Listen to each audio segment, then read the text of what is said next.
Mark always said, "Friendship comes before business," and warned me how ruthless the startup world could be.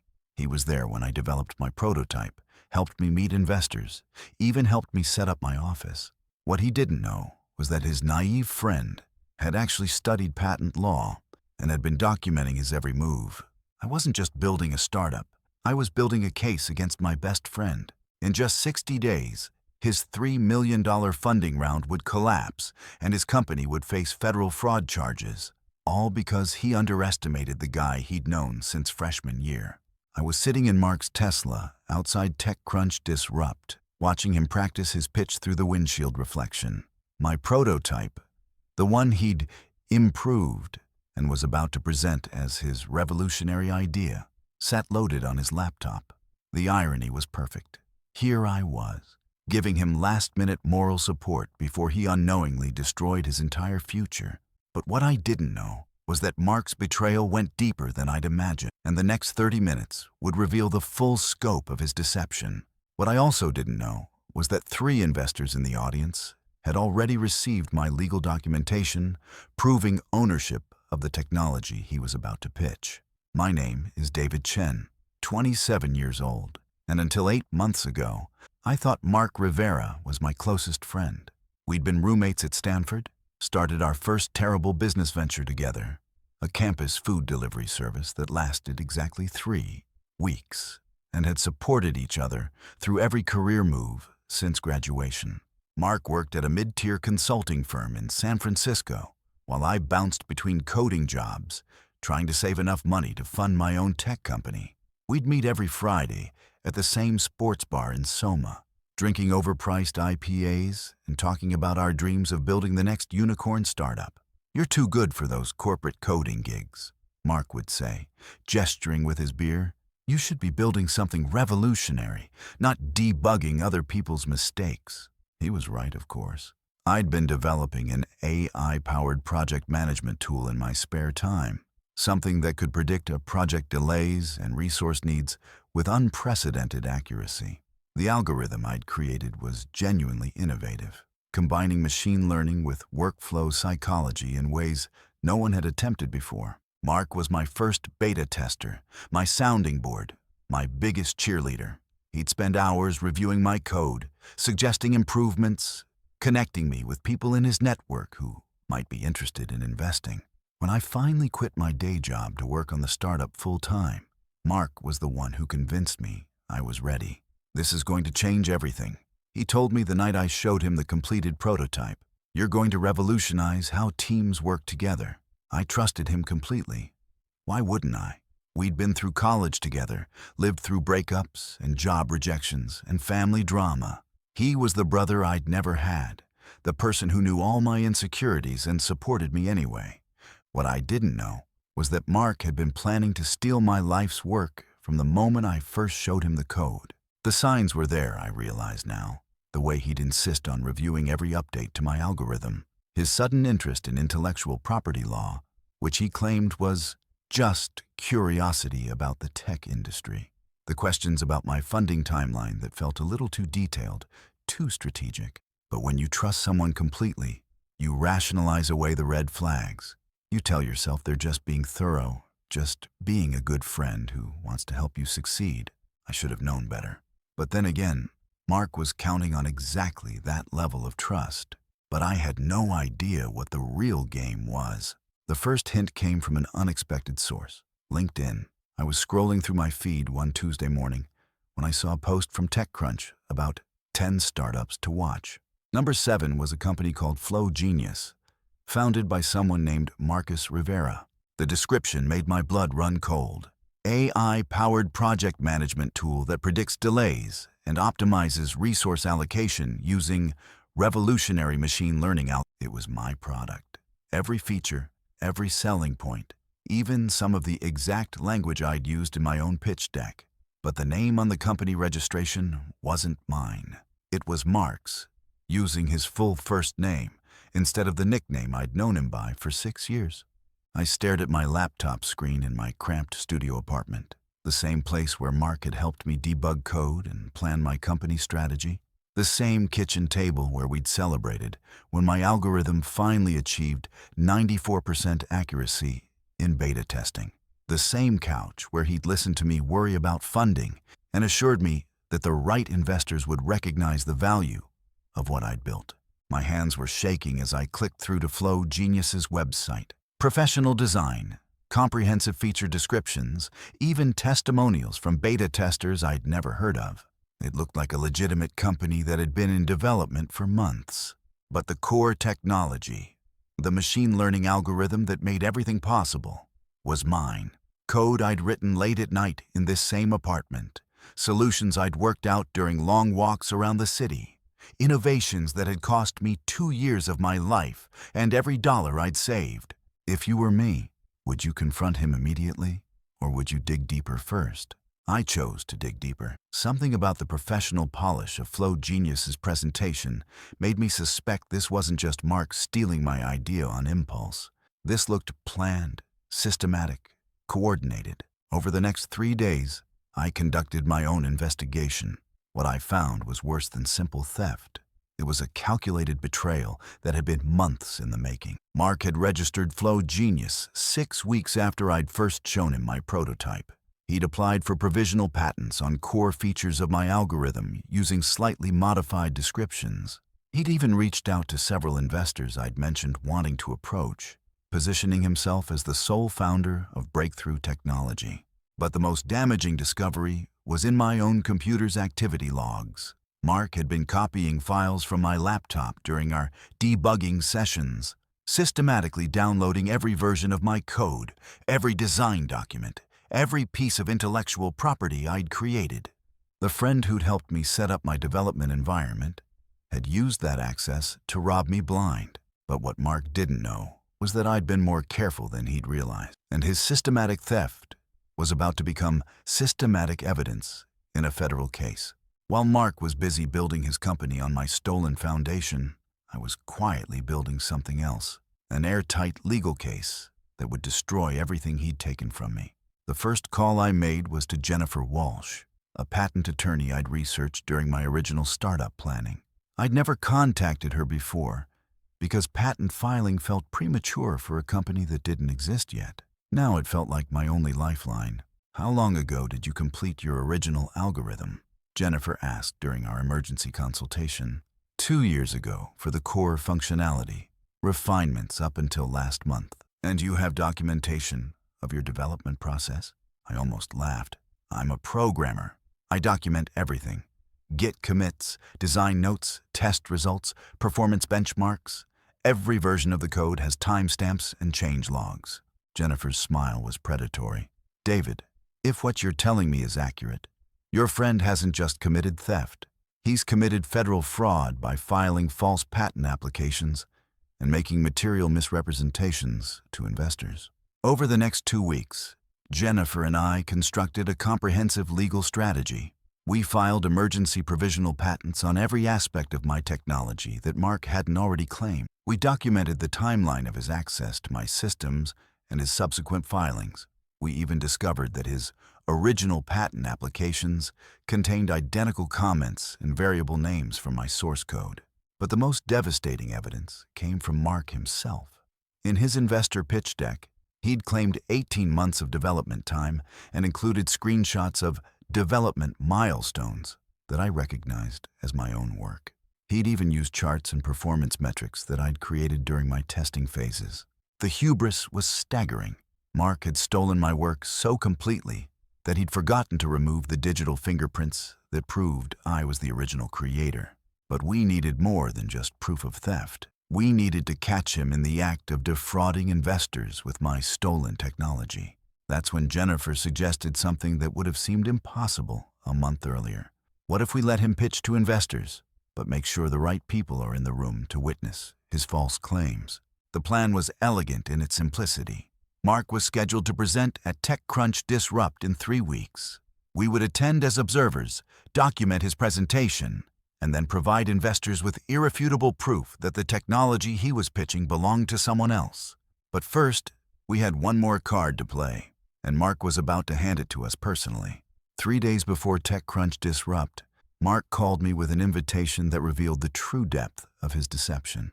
"Dave, buddy, I need to tell you something exciting," he said, his voice bright with fake enthusiasm.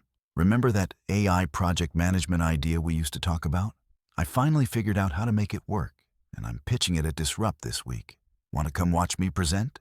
Could use the moral support."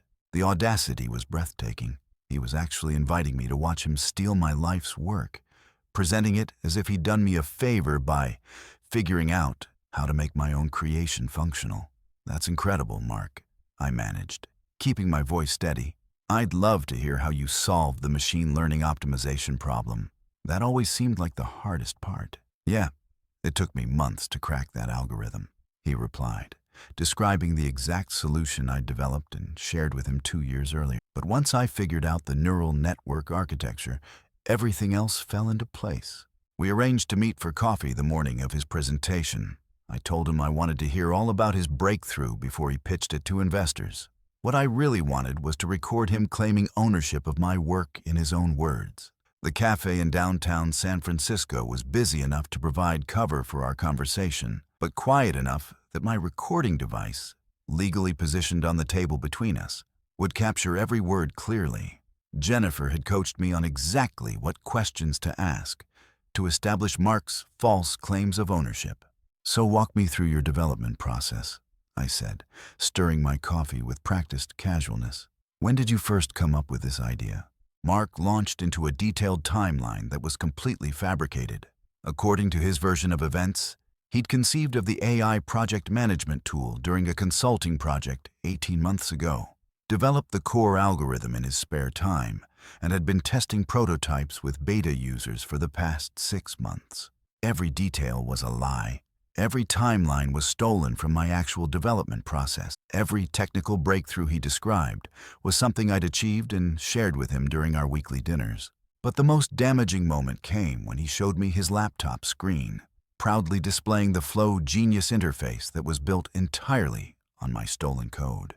"See this prediction algorithm?" he said, pointing to a feature I'd spent 3 months perfecting. "This is the real innovation. No one else has figured out how to combine workflow psychology with machine learning like this." I was recording a confession to federal fraud in real time, and Mark had no idea he was signing his own legal death warrant. "It's brilliant," I said truthfully. It was brilliant, because I'd invented it. After coffee, I walked with Mark to the conference center where TechCrunch Disrupt was being held. The irony was surreal. Here I was, providing moral support to my best friend as he prepared to commit career suicide with my stolen technology. "Thanks for being here, man," Mark said as we approached the venue. "This could change everything for me." He was right about that. It would definitely change everything.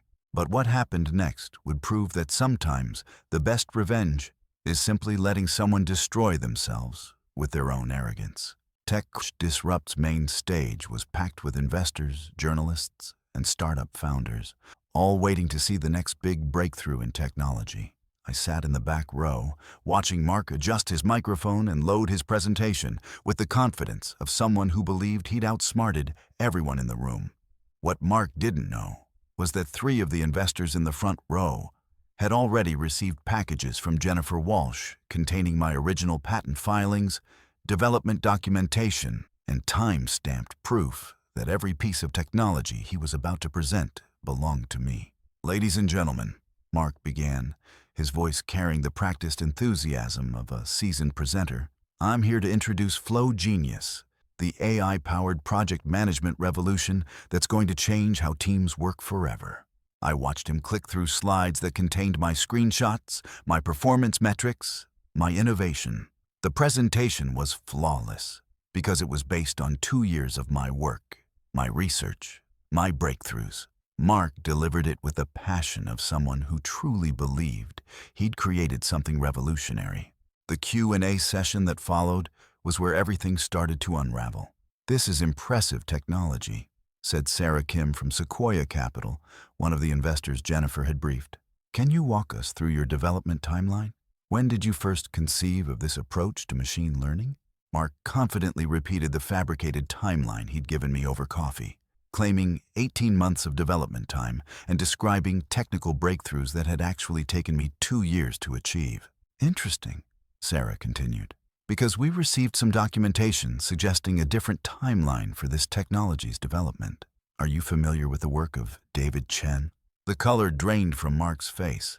I could see the exact moment he realized his perfect plan was collapsing in real time in front of hundreds of people and potential investors.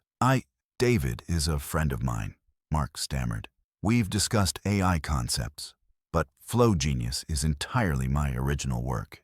According to patent filings and development logs we've reviewed, said another investor, Mr. Chen appears to have developed the core algorithms you've presented here. Can you explain the discrepancies? Mark's composure completely cracked. The confident presenter vanished, replaced by someone desperately searching for an escape route. There must be some misunderstanding. David and I have collaborated on various projects, but this specific implementation is mine. That's when I stood up from the back row. Actually, Mark, I called out, my voice carrying clearly across the silent auditorium. Every line of code you just presented is documented in my Git repository with timestamps predating your company registration by 18 months. The silence that followed was deafening. Mark stared at me from the stage, his face cycling through shock and the dawning realization that his entire fraud had been exposed in the most public way possible.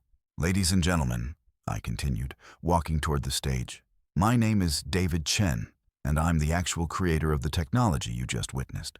Mr. Rivera systematically stole my work over the course of several months while posing as a supportive friend. The aftermath was swift and brutal. Within hours, videos of Mark's humiliation were circulating on tech Twitter. Flow Genius's investor meetings were canceled. The provisional patents he'd filed were challenged and quickly invalidated. But the legal consequences were just beginning. And Mark was about to learn that stealing from a friend who documents everything is the worst possible choice he could have made. Federal fraud investigators take intellectual property theft very seriously, especially when it involves false statements to investors and fraudulent patent applications. Within a week of the TechCrunch incident, Mark Rivera was facing multiple felony charges. The evidence Jennifer and I had compiled was overwhelming.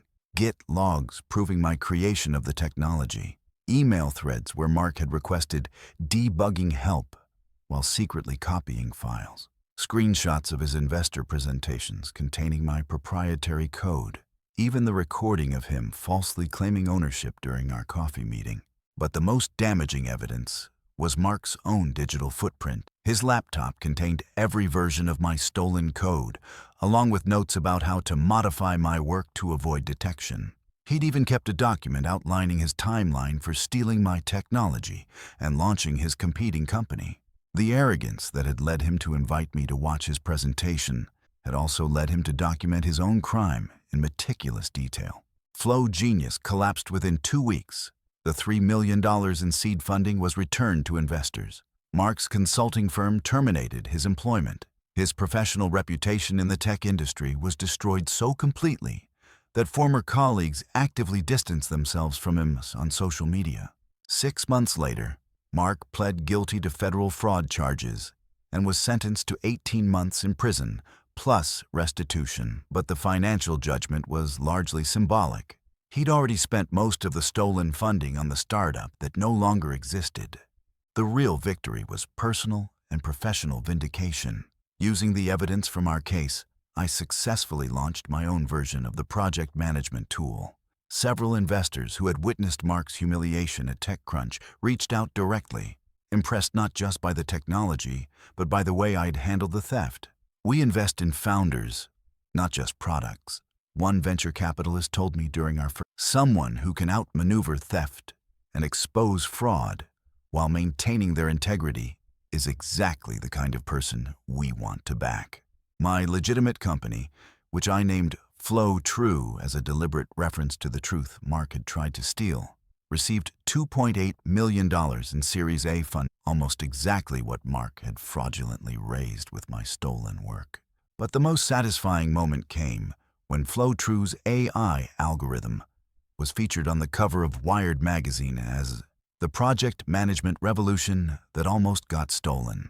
The article detailed the entire saga, positioning me as an example of how innovation can triumph over deception. 2 years later, FlowTrue has grown to a team of 15 employees and serves over 200 enterprise clients.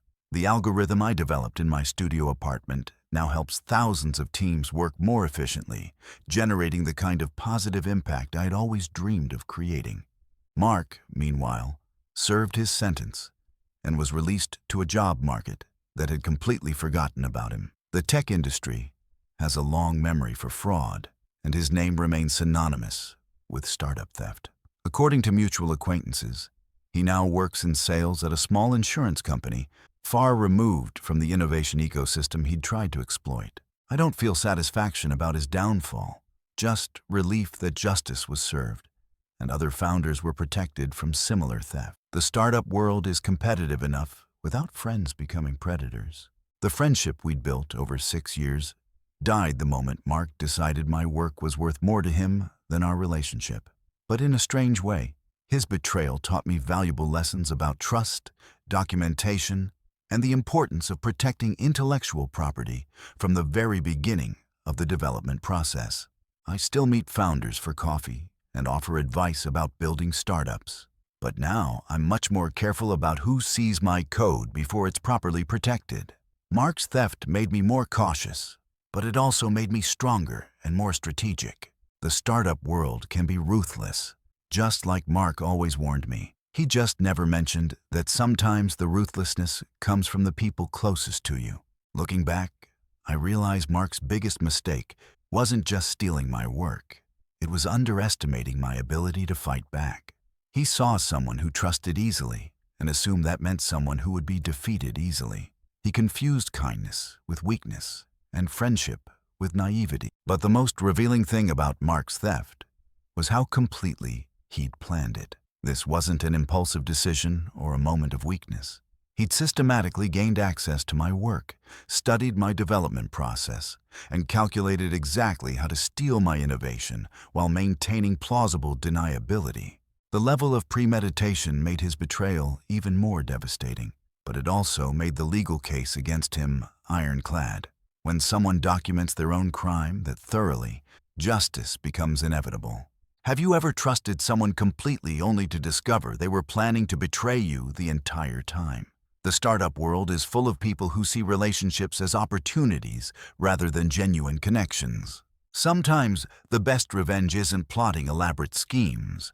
It's simply being better prepared than the person trying to steal from you. Documentation, legal protection, and careful verification can turn a victim into a victor. And if you think this story was satisfying, wait until you hear about the investor who tried to steal multiple startups using the same playbook and accidentally targeted a founder who was secretly recording everything. But that's a story for another time. Do you think Mark's punishment fit his crime, or should intellectual property theft carry harsher penalties? And what would you have done if you discovered your best friend was systematically stealing your life's work? Let me know in the comments, because honestly, these betrayals happen more often than people realize in the tech world.